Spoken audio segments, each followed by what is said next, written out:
అందరూ పరిశుద్ధ గ్రంథం తీయండి. యోహాను సువార్త కొద్దిసేపు మాత్రమే దేవుని వాక్యాన్ని జ్ఞాపకం చేసుకుందాం. అందరూ శ్రద్ధగా ప్రభు మాటలు సత్తు ధ్యానించాలని మనవి.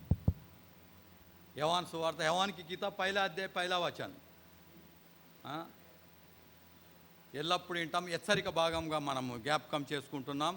హెచ్చరిక అంటే మనం తెలుసుకునే విషయాలు. యోహాను సువార్త మొదటి అధ్యాయం మొదటి వచనం, ఆది అందు వాక్యం ఉండెను, వాక్యము దేవుని యొద్ద ఉండెను, వాక్యము దేవుడై ఉండెను. ప్రార్థన చేసుకుందాం. మహోన్నతుడా, సర్వాధికారి, సృష్టికర్త, పరలోకపు తండ్రి, ప్రభా నాయనా, ప్రభా ఈ సమయంలో హెచ్చరిక భాగంగా ఈ దుర్బలునిలో పెట్టినావు. నీవు మాట్లాడు నాయన, నీవు మాతో మాట్లాడు ప్రభా. మమ్మల్ని ఒక బూరగా వాడుకో ప్రభా, మమ్మల్ని ఒక బూరగా వాడుకుంటావని నమ్ముతూ ప్రభా, నీవు మాతో మాట్లాడతావని నమ్ముతూ యేసుక్రీస్తు పరిశుద్ధ నామం బట్టి వేడుకుంటున్నాం తండ్రి, ఆమేన్. యోహాను సువార్త ఫస్ట్ అధ్యాయం ఫస్ట్ వచనంలో ఉన్నది, ఆది యందు వాక్యం ఉండెను, వాక్యము దేవుని యొద్ద ఉండెను, వాక్యమే దేవుడై ఉండెను. ఈ వాక్యం దేవుడై ఉన్నాడు. ఒక మాట జ్ఞాపకం ఉంచుకోర్రి, మనము లోకంలో ఎన్నో తాట్ల వాక్యాలు వినబోతాం. చాలామంది దైవ సేవకులు వాక్యాలు వినిపిస్తారు. టీవీలో వింటాము, అక్కడ వింటాము, ఇక్కడ వింటాము, ఎక్కడికంటే అక్కడికి పోతాం. ఇదొక హెచ్చరిక. ఎవరైతే పరిశుద్ధ గ్రంథంను చదివి ప్రార్థన చేసి వాక్యం చదివి వాక్య ప్రకారం ఎవరైతే బోధ చేస్తారో వాళ్ళు సరి అయిన బోధకుడు. వాక్యమై ఉన్న దేవుడు, వాక్యం తీయాలా, వాక్యం చదవాలా, దేవుడు మాట్లాడతాడు, మనం కాదు. ఆది అందు వాక్యం ఉండెను, వాక్యం దేవుని దగ్గర ఉండెను, వాక్యమే దేవుడై ఉన్నాడు. 14వ వచనంలో, ఆ వాక్యమే శరీరధారే కృపా సత్య సంపూర్ణుడుగా మన మధ్య నివసించిన ఆయన ప్రభు అయిన యేసుక్రీస్తుల వారు. యేసుక్రీస్తుల వారు వాక్యమైన, నేనే సత్యం అన్నాడు. వాక్యమే సత్యం. ఎవరైతే ఎక్కడికన్నా మనం పోతాం, మామూలుగా పోయిన మొన్న ఎక్కడికన్నా పోవచ్చు, ప్రతి ఎక్కడ వాక్యం వినాలా, కానీ వాక్యంను పరిశోధించాలా. వ్యక్తి వాక్యం చదివి ప్రార్థన చేసి, లేకుంటే కొందరు ప్రార్థన చేయరు అనుకో, వాక్యం చదివి వాక్యానుసారంగా ఎవరైతే చెప్తారో వాళ్ళు సరి అయిన బోధకులు. ఎందరో ఉన్నారు బోధకులు, మనం ఎన్నో తాట్ల పోయి బోధ వింటాం, కానీ వాక్యం తీసి చదివి వాక్య ప్రకారం బోధ చేసేటోళ్ళు వాళ్ళ ద్వారా దేవుడు మాట్లాడతాడు, మనం కాదు మాట్లాడేది. ఆది అందు వాక్యం ఉండెను, వాక్యం దేవుని దగ్గర ఉండెను, వాక్యమే దేవుడై ఉన్నాడు, వాక్యమే దేవుడు, ఆయననే మాట్లాడతాడు. నిలబడ్డ మనము మట్టి పురుగులం, ఈరోజు ఉన్నాం, రేపు లేదు. వాక్యం నిరంతరం ఉంటుంది. వాక్యం దేవుడై ఉన్నాడు. కొందరు వాక్యం తీయకనే, వాక్యపు రిఫరెన్సులు చూపెట్టకనే ప్రజలకు ఆకర్షించేలాగా వాక్యాలు చెప్తారు. దయచేసి అసుంటి క్రియలకు మనం జాగ్రత్తగా ఉండాలని ప్రభు పేరట మన పిల్లలకు నేను మనవి చేస్తున్నాను. వాక్య ప్రకారం మన దగ్గర సుఖ బోధకులు వస్తారు, వాక్యం తీసి రిఫరెన్స్ చూపెట్టి ఇది రాయబడి ఉన్నది. ప్రభు అయిన యేసుక్రీస్తును సాతాను శోధిస్తుంది, మత్తయి 4లో ఉన్నది. నువ్వు దేవుడవైతే, నువ్వు ఇన్ని అద్భుతాలు చేసినావు కదా, రాళ్ళను రొట్టెలు చేసుకొని తిను అంట అన్నాడు. దేవుడు ఏమన్నాడు తెలుసా? ప్రభు, మనుషుడు రొట్టె వలన కాదు కానీ దేవుని నోటి నుండి వచ్చే ప్రతి మాట వలన జీవించును అని వాక్యంలో రాసి ఉండదంట చెప్పిండు. వాక్యంలో రాసి ఉన్నది. కాలంటే మీరు తీసుకొని చూడండి, మత్తయి సువార్త 4వ అధ్యాయం 4-5 వచనాలు ఉన్నది. మనుషుడు రొట్టె వలన కాదు కానీ దేవుని నోట నుండి వచ్చే ప్రతి మాట వలన జీవిస్తాడని రాయబడి ఉన్నది.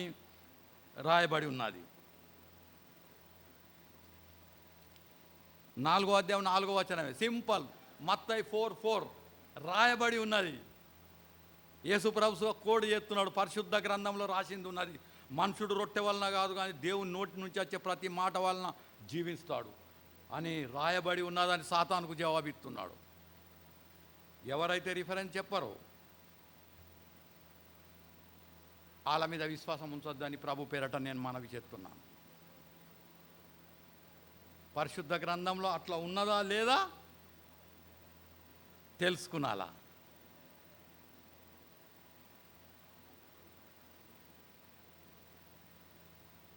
ఒకసారి మేము యవ్వనంగా ఉన్నప్పుడు యంగ్ ఏజ్లో నేరుగా ఉంటారు, ప్రజలను ఆకర్షించుకుంటారు కదా దేవుని వాక్యం. అది అందు వాక్యం ఉండను, వాక్యం దేవుని దగ్గర ఉండను, వాక్యమే దేవుడై ఉండను. వాక్యం మీద మనం మనసు ఉంచాలా. వాక్యం అట్లా చెప్పేటోళ్ళు వస్తారు.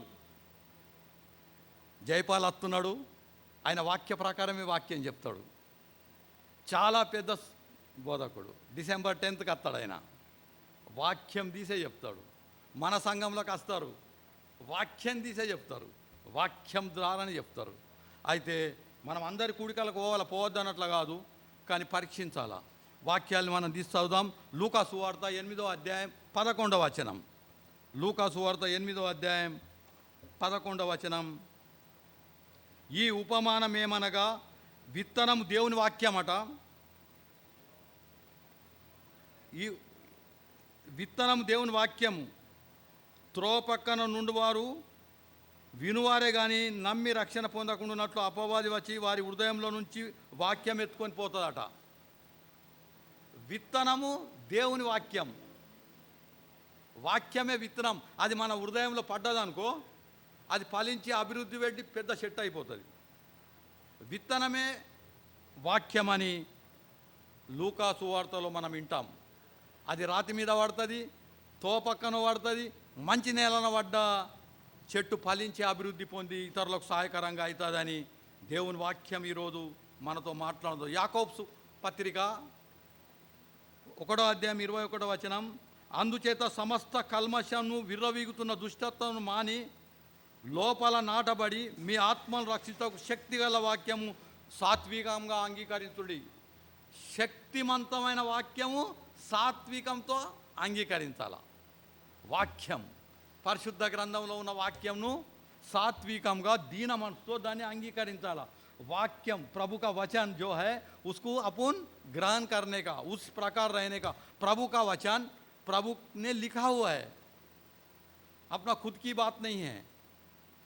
हाँ, प्रभु वचन में लिखा है और उसको अपन हाईलाइट कर रहे हैं కదా.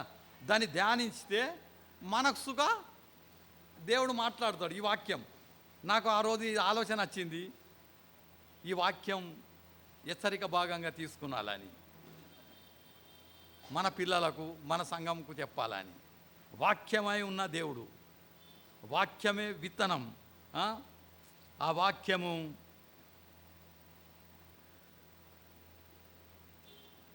అంగీకరించాల మనమని దేవుని వాక్యం మనతో చెప్తున్నది. 21 అందు సమస్త కల్మషము విర్రవీగుతున్న దుష్టత్వమును మాని లోపల నాటబడిన మీ ఆత్మను రక్షించుటకు, మన ఆత్మను లోపల ఉన్న మన ఆత్మను రక్షించుటకట శక్తిగల వాక్యం.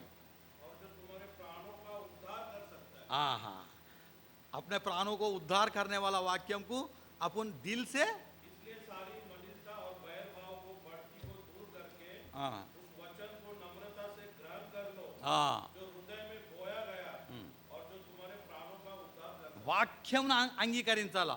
ఒకవేళ మాటలు కాదు, కల్పన కథలు మనం ఎన్నన్నా చెప్పచ్చు, ఇమోషనల్ డ్రామాలు చేయొచ్చు, మనుషులను దుఃఖపడిపించచ్చు, ఏడిపించచ్చు, మనుషులను ఉద్రేకం చేయవచ్చు. కానీ సాత్వికంగా మన హృదయాన్ని ఆత్మను రక్షించేది దేవుని వాక్యమై ఉన్నది. దేవుని వాక్యం, ప్రభు వాక్యాన్ని మనం సాత్వికంగా దీన మనసు అంగీకరించాలని పరిశుద్ధ గ్రంథం మనతో చెప్తున్నది. అయితే మనం ఎక్కడికైనా పోవద్దు అన్నట్లు కాదు, దేవుని వాక్యం ఎవరు చెప్తే వాళ్ళ దగ్గరికి పోవాలా. కానీ ఈయనకన్నా ముందు ఒక్కటి ఆలోచించాలా, బైబుల్ ప్రకారం ఉన్నాడా లేదా, బైబుల్ ప్రకారం ఉన్నాడా లేదా. అదే యేసుప్రభుగా చెప్పిండు. మత్తయి సువార్త 7వ అధ్యాయం 22వ వచనం చదవండి. యేసుప్రభు చెప్తున్నాడు, నేను కాదు ఈ మాటలు చెప్పేది, దయచేసి 7వ అధ్యాయం 22వ వచనం 7వ అధ్యాయం 22వ వచనం. ఆ దినమందు అనేకులు నన్ను చూచి, ప్రభువా ప్రభువా, మేము నీ నామమున ప్రవచింపలేదా, నీ నామమున దయ్యంను ఎలగొట్టలేదా, నీ నామమున అనేకమైన అద్భుతాలు చేయలేదా అని చెప్పుదురు. అప్పుడు నేను మిమ్మల్ని ఎన్నడూ ఎరగను, అక్రమము చేయవారలారా నా యొద్ద నుండి పొండని వారితో చెప్పాను. నేను చేయలేదా? అరే, మనం చేస్తామా? నా దగ్గరికి ఒకళ్ళు వచ్చి పాడదని చెప్తే నేను చేస్తానా మంచిగా? ప్రభు చేస్తాడు. నేను చేస్తా. నేను అనే మాట మనకు కాదు వర్తించది. నేను అనే మాట యేసు ప్రభుకు వర్తించదు. నేనే మార్గం, నేనే సత్యం, నేనే జీవం అని ప్రభు అన్నాడు. నేను అనే మాట మనది కాదు, ప్రభుది. ఆయన చేస్తాడు. నేను చేస్తా అంటే, ఏ రండ్రి ఎర్ర చీరే రా, నల్ల చీరే రా, అరే ఎర్రది అత్తలే, నల్లది ఎర్రది కలిపిరా, తెల్లది నల్లది కలిపి రండ్రి రండ్రి రండ్రి, నేను చేస్తా. అరే నువ్వే పడవు. మనం మట్టి పురుగులం, ఇయ్యాలు ఉన్నాం, రేపు పోతాం. దేవుడు చేస్తాడు. నీ నామంలో దయ్యంలో ఎలగొట్టలేదా, నీ నామంలో ఇది చేయలేనా, అది చేయలేదా, అక్రమం చేయవారలారా నా యొద్ద నుంచి పొండి అని చెప్తున్నారు. అదే 15వ వచనంలో,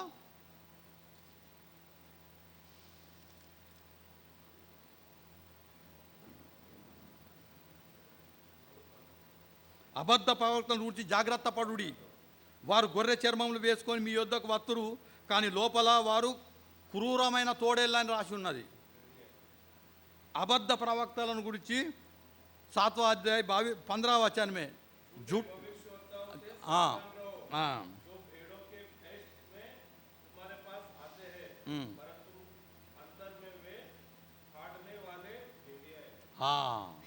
అబద్ధ ప్రవక్తలను గురించి జాగ్రత్త పడదాం. వాళ్ళు మనల్ని మోసం చేయకుండా. ఎందుకంటే అందులో ఉన్నదా లేదా అని మనం పరీక్షించుకునాలా. ఈయన వాక్య ప్రకారం బోధిస్తున్నాడా లేదా మనం పరీక్షించాలా. ఈయన దేవుని ముందు పెట్టినా నన్ను ముందు పెట్టుకుంటున్నాడా? దేవుణ్ణి ముందు పెట్టాలా.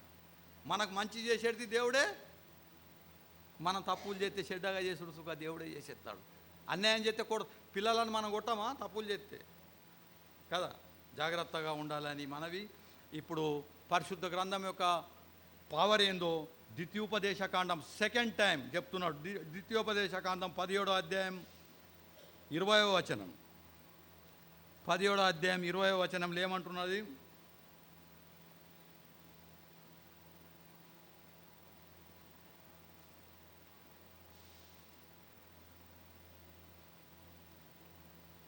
తాను తన సహోదరుల మీద గర్వించి ఈ ధర్మమును విడిచిపెట్టి కుడికి గాని ఎడమకు గాను తాను తొలగక ఉండునట్లు తన దేవుడైన యెహోవాకు భయపడి ఈ ధర్మశాస్త్ర వాక్యములన్నింటినీ ఈ కట్టడలను అనుసరించి నడవ నేర్చుకొనుటకు అతడు తాను బ్రతుకు దినములన్నీ ఆ గ్రంథమును చదవవలెను. ఈ గ్రంథమును చదవవలెనట. ధర్మశాస్త్ర వాక్యములన్నీ కట్టడలు అనుసరించి నడవ నేర్చుకొనుట అతడు తాను బ్రతుకు దినములన్నీ ఈ గ్రంథం చదవాలా. బ్రతుకు దినములందరూ మనము ఈ గ్రంథం చదవాలి. ఇంట్లో రాసింది అయితే మనం బాగుపడతాం, మనం మంచిగా అవుతాం. పరిశుద్ధ గ్రంథంను విడిచి కుడికి కానీ ఎడమకు కానీ తిరగద్దని దేవుని వాక్యాన్ని చెప్తున్నారు. దేవునికి భయపడాలా. దేవుడు ఆత్మవశుడై మనతో మాట్లాడతాడు, మనతో చెప్తాడు, కొడుకా ఈరోజు ఈ వాక్యం చెప్పు, సంఘంలో ఈ మాటలు చెప్పు అని ప్రేరేపిస్తాడు దేవుడు మనకు. దేవుని యొక్క ధర్మశాస్త్రం యొక్క కుడికైనా ఎడమకైనా మనము వెళ్ళొద్దు. శక్తిగల వాక్యం, బలమైన వాక్యం, ఆ వాక్యంలో సత్యం ఉన్నది. అదే వాక్యం ప్రభు అయిన యేసుక్రీస్తుల వారు కూడా చెప్పిండు. నెహెమ్యా గ్రంథం 9వ అధ్యాయం 3వ వచనం. నెహెమ్యా గ్రంథం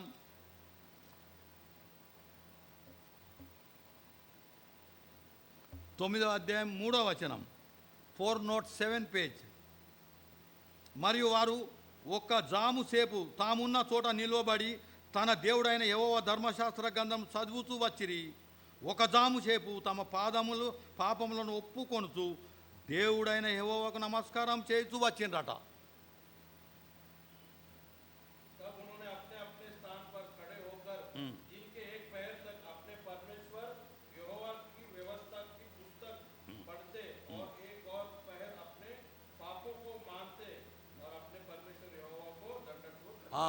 प्रभु का वचन अपने पापों को दिखा देता है, अपना गलतियों को प्रभु बताता है, ये गलती किया मेरे बेटे तूने, నువ్వు ఈ తప్పు చేసినావు కొడుకా, బిడ్డే ఈ తప్పు చేస్తావు, ఈ తప్పు చేయ కానీ ఒప్పింపజేస్తాడ దేవుని వాక్యం.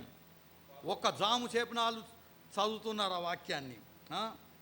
అదే యేసుప్రభు ఏం చేసిండు? మత్తయి సువార్త 12వ అధ్యాయం 3వ వచనం.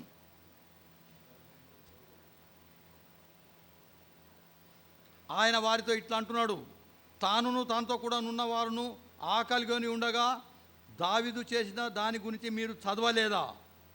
దావీదు చేసిన దానిని గురించి మీరు చదవలేరా? యేసుప్రభు అంటున్నాడు ఈ మాట పరిశుద్ధ గ్రంథంలో. దావీదు చేసిన కార్యాలు మీకు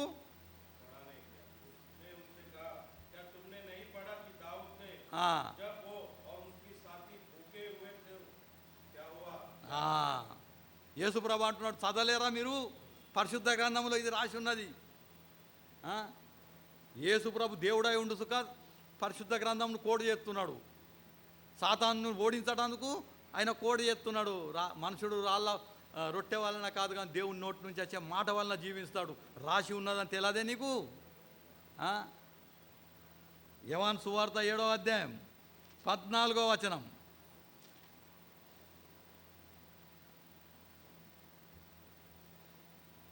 సగము పండుగ అయినప్పుడు యేసు దేవాలయానికి వెళ్ళి బోధించుచుండెను. యూదులు అందుకు ఆశ్చర్యపడి చదువుకొనని ఇతనికి ఈ పాండిత్యం ఎట్లు వచ్చినని చెప్పుకొనిరి. అందుకు యేసు, నేను చేయు బోధ నాది కాదు, నన్ను పంపిన వానిదే. ఎవడైనాను ఆయన చిత్తం చొప్పున చేయ నిశ్చయించుకునేలా ఆ బోధ దేవుని వలన కలిగినదో లేక నా అంతటా నేనా బోధించుతున్నానో వాడు తెలుసుకొనును. దేవాలయంలో పోయి ప్రభు బోధ చేస్తున్నాడు. అరే ఈయన చదువుకోనే లేడు, ఈయనకి ఇంత పెద్ద పాండిత్యం ఎక్కడికి వెళ్ళి వచ్చింది? ఈయన డిగ్రీ చేయలేడు, డిప్లొమా చేయలేడు, నా రెవరెండ్ కాదు, నా బిషప్ కాదు, ఈయనకి ఇంత పాండిత్యం ఎక్కడి నుంచి వచ్చింది అని యేసు ప్రభును ప్రశ్న అడుగుతున్నారు.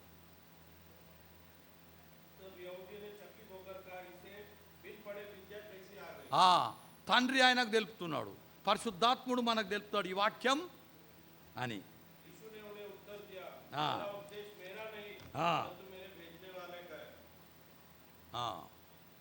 యేసు ప్రభు మేరేనే భేజా హువా, తండ్రి నాకు చెప్పిన ప్రకారం నేను నీకు చెప్తున్నా అంటున్నాను. అంటే పరిశుద్ధ గ్రంథంలో అంత శక్తి ఉన్నదని చెప్తున్నాం. దేవుని వాక్యంనే నమ్మాలా. సూచక క్రియలు చేసుడు అపోస్తులైన పౌలు లేదా? యాంకర్ చిప్ పడితే దాన్ని ముట్టి బాగా అయిపోయినరు, అతన్ని నీడ పడితే బాగా అయిపోయారు జనాలు. నేను చేసినట్టు చెప్పిండు అపోస్తులైన పౌలు? నో, దేవుని శక్తి అతనిలో నిండింది, అతని నీడతోనే జనాలు బాగా అయిపోయినరు కదా. ఛాయాసే. తను తాను హెచ్చించుకున్నవాడు తగ్గించబడతాడు. దేవుడు కార్యాలు చేసేటప్పుడు, అమ్మా నీ విశ్వాసం నేను స్వస్థపరిచింది అన్నాడు. నేను కాదన్నాడు యేసుప్రభు, నీ విశ్వాసమే నిన్ను స్వస్థపరిచింది. కానాన్సితో అంటున్నాడు, ఇంత గొప్ప విశ్వాసం నేను ఇశ్రాయేల్ పిల్లలతో చూడలేను. అమ్మా నువ్వు కోరినట్లే జరిగింది పో అన్నాడు. విశ్వాసం ద్వారా కార్యాలు జరుగుతాయి. దేవుని మీద విశ్వాసం ఉంచాలా, కార్యాలు జరుగుతాయి ఆటోమేటిక్. ఇక నేను చేస్తా అంటే అబద్ధ బోధకుడు. యేసుప్రభు అంటున్నాడు, మీరెవరో నేను ఎరగాను, అక్రమం చేయ వాళ్ళరా నా అక్కడి నుంచి వెళ్ళిపోండి. ఈ దేవుని వాక్యం ఈరోజు మనతో మాట్లాడుతుంది. లాస్ట్ వచనం చదివి మనం ముగిద్దాం. లూకా సువార్త 2వ అధ్యాయం 46వ వచనం. 3 దినములైన తర్వాత ఆయన దేవాలయంలో బోధకుల మధ్య కూర్చుండి వారి మాటలను ఆలకించుతూ వారిని ప్రశ్నలాడుతూ ఉండగా చూచిరి. ఆయన మాటలు వినిన వారందరూ ఆయన ప్రజ్ఞకు ప్రత్యుత్తరములకును విస్మయము పొందిరి. 3 దినాలుగా దేవాలయంలో బోధకుల మధ్య కూర్చుండి యేసు ప్రభు మాట్లాడుతున్నాడు. అలా అంటున్నాడు, నీకు తెలియదే ఇది ఇంట్లో రాసింది ఉన్నది పరిశుద్ధ గ్రంథంలో. ఇంకా పెద్దగా ఉన్న టాపిక్ మనకు చాలు. యేసు ప్రభు అంటున్నాడు, మీకు తెలియదే, మీరు దేవుని వాక్యం విన్నారు, దేవుని వాక్యాన్ని చదవరు, పరిశుద్ధ గ్రంథంలో ఏం రాసిందో తెలియదు. రెడీమేడ్ కాదు. యేసు ప్రభు అంటున్నాడు, చదవాలా. ఈరోజు ఒకటే మాట నేను చెప్తున్నా, వాక్యమై ఉన్న దేవుడు, దట్స్ ఆల్. దేవుడే వాక్యమై ఉన్నాడు. వాక్యం చదువుదాం, వాక్యం ధ్యానిస్తాం, వాక్యంకు భయపడదాం. వాక్యమై ఉన్న దేవుడే మనకు అన్ని సర్వ సంపూర్ణతలోనికి మనకు తెలుపుతాడు. మంచి చెడ్డ అన్ని దేవుడు మనకు వాక్యం ద్వారా తెలుపుతాడు. మనం సుఖ అద్భుత కార్యాలు చేయొచ్చు, దేవుడు మనతో సుఖ పని చేయించుకుంటాడు. కానీ మనం ఏం చేయాలా? దేవుని వాక్యంను ముందు పెట్టాలా. ఆది యందు వాక్యం ఉండెను, వాక్యం దేవుని దగ్గర ఉండెను, వాక్యమే దేవుడై ఉన్నాడు. ఈ వాక్యం దేవుడై ఉన్నాడు. మన మధ్యలో ప్రతి ఆదివారం, ప్రతి శనివారం, ప్రతి సమయంలో మనతో మాట్లాడుతున్నాడు. దైవ సేవకులు టీవీలో మనం చూస్తాం, ఎందరో వాక్యాలు నేను వింటా, ఎందరో వింటా. వాక్యం ఎత్తి మాట్లాడిన వాళ్ళే వింటా నేను. వాక్యం తీసి రిఫరెన్స్ చెప్పుకుంటా, ఎవరు చెప్తారో వాళ్ళది నేను వాక్యం వింటా, కానీ ఇతరుల వాక్యం వినా. मैं प्रभु के वचन सुनता हूँ, टीवी में सुनता हूँ, मोबाइल में सुनता हूँ, कोई भी मीटिंग ले तो जाके बैठता हूँ, मगर किसका सुनता हूँ मालूम है? वचन के द्वारा बोलने वाले का ही सुनता हूँ. वचन के द्वारा से अपने खुद की स्टोरी नहीं बताना है. దేవుడి వాక్యం దీవించునుగాక. ప్రార్థన చేద్దాం. మహోన్నతుడా, సర్వాధికారి, సృష్టికర్త, పరలోకపు తండ్రి, ప్రభా నాయన, నీకు వేలాది వేలాది స్తోత్రములు నాయన. ఈరోజు మాతో మాట్లాడినావు, వాక్యమై ఉన్న దేవుడవని. అవును ప్రభా, నువ్వు వాక్యమై ఉన్న దేవుడవని శరీరధారిగా ఈ లోకానికి వచ్చినావు ప్రభా, మా మధ్యలో నివసించినావు, ఎన్నో అమూల్యమైన సత్యాలు మాతో మాట్లాడినావు ప్రభా. నీ వాక్య ప్రకారం జీవించటానికి మాకు మనసు దయచేయి నాయన. నీ వాక్యంకు భయపడి బ్రతకటానికి సాయం చేయి నాయన ప్రభా. నీ వాక్యం అనుసరించడానికి సాయం చేయి. చేరి వచ్చిన మమ్మల్ని అందరినీ ఆశీర్వదించి దీవించి నీ రెక్కల చాటు నుంచి భద్రపడుతు నాయన. నీ దయగల హస్తం మా మీద ఉంచుము, నీ కృప మా మీద ఉంచుము. నీ వాక్యం ద్వారా మాతో ఎల్లప్పుడూ మాట్లాడు నాయన. నీ కృప మా మీద ఉంటే చాలు నాయన, నీ దయ మా మీద ఉంటే చాలు నాయన. పరిశుద్ధ గ్రంథంలో ఉన్న గూఢమైన సత్యాలు నువ్వే నేర్పుతావు నాయన. నీపై ఆధారపడి ఉన్నాము. సంఘమును ఆశీర్వదించుము, సంఘమును అభివృద్ధి చేయుము, కొత్త ఆత్మలను సంఘంలో చేర్చుము. నువ్వు ఆకర్షించకపోతే ఏమి జరగదు నాయన. నువ్వే ఆకర్షించుము. నీవే మమ్మల్ని అందరినీ ఒక పాత్రలుగా వాడుకో నాయన. ఏ విధంగా వాడుకుంటావో తెలియదు నాయన. పాటల ద్వారా మేము నిన్ను మహిమపరుస్తామా? వాక్యం ద్వారా మేము నిన్ను మహిమపరుస్తామా? సంఘంలో పరిచర్య చేసే విషయంలో నిన్ను మహిమపరుస్తామా? ప్రభా, మాకు ఏ తలంతు ఉన్నదో అందులో మమ్మల్ని వాడుకో నాయన. మమ్మల్ని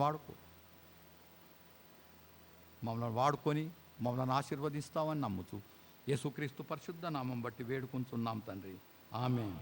తండ్రి, కుమార, శుద్ధాత్మకు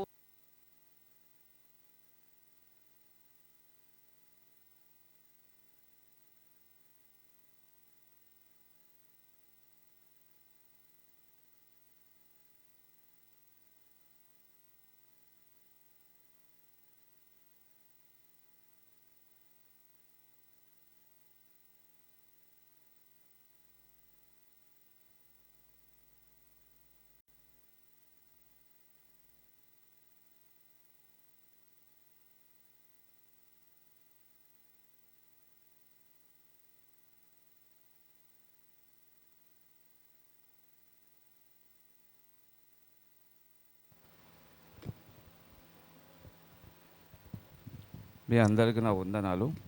మేము ముందు ఒక పాట పాడాలని ఆశిస్తున్నాను. నా చేరువై నా స్నేహమై నన్ను ప్రేమించే నా యేసయ్యా, నా చేరువై నా స్నేహమై నన్ను ప్రేమించే నా యేసయ్యా, నీ ప్రేమలోనే నేనుండిపోని, నీ సేవలోనే నన్ను సాగని, నీ ధ్యాసలోనే మై మర్చిపోని, నీ వాక్కు నాలో నెరవేరని, నా వరం నా బలం నీవే, నా గానం నా ధనం నా గణం నీవే, నానందం నా వరం నా బలం నీవే, నా గానం నా ధనం నా గణం నీవే, నానందం.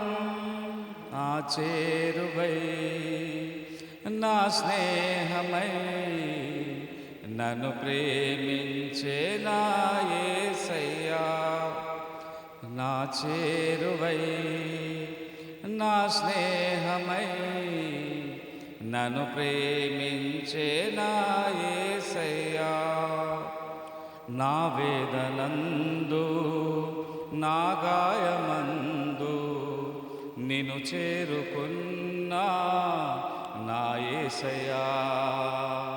నీ చరణమందు నీ ధ్యానమందు నిన్ను కోరుకున్నా నీ ప్రేమకై. కరుణించినావు నన్ను పిలిచినావు, గమనించినావు గణపరచినావు. నీవే గదేవా నా ఊపిరి. కరుణించినావు నన్ను పిలిచినావు, గమనించినావు గణపరచినావు. నీవే గదేవా నా ఊపిరి. నా వరం నా బలం నీవే నా గానం, నా ధనం నా గణం నీవే నానందం. తోడుగా నీడగా నీవే నా దైవం. ఎన్నడూ మారని ప్రేమే నా సొంతం. నా చేరువై నా స్నేహమై నన్ను ప్రేమించే నా యేసయ్యా. నా చేరువై నా స్నేహమై నన్ను ప్రేమించే నా యేసయ్యా. నా జీవితాన ఏ భారమైనా నీ జాలి హృదయం లాలించనే. ప్రతికూలమైన ఏ ప్రళయమైనా ప్రణుతింతు నిన్ను నా యేసయ్యా. విలువైన ప్రేమ కనపరచినావు, బలపరచినావు, నన్ను గెలిపించినావు. నీవే గదేవా నా ఊపిరి. ప్రణుతించినావు నన్ను పిలిచినావు. విలువైన ప్రేమ కనపరచినావు.